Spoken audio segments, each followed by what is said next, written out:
ადამიანებმა კარმა რო იცოდნენ რას ნიშნავს, ძალიან ფრთხილად მოიქცეოდნენ. კაცობრიობას უჭირს ადამიანების შეფასება. ეხლა ისეთი ქსელია ამ ტყუილმართალის, რომ ძალიან რთულია გაიგოს სად არის სიმართლე და ადამიანებს უჭირთ. ვერაფერი ვერ ხსნის გარდა კარმისა და რეინკარნაციისა ჩვენ ამ მდგომარეობას.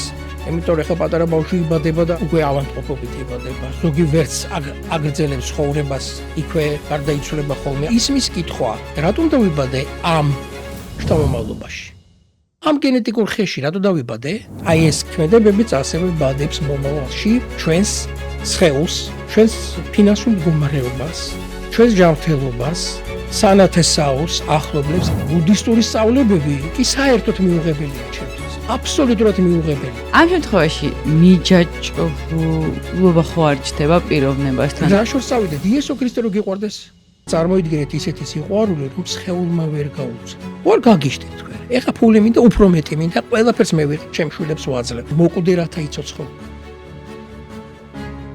ამისთვის უნდა მოკვდე, რათა იცოცხლო. ამ კარმის დოქტრინის ყველაფრის კათოლიციზმით თავისუფლება არსებობს. გათავისუფლდი?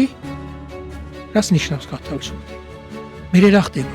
თქვენი აზრით, როცა ვივლინებით, მისია გვაქვს ამ განზომილებაში?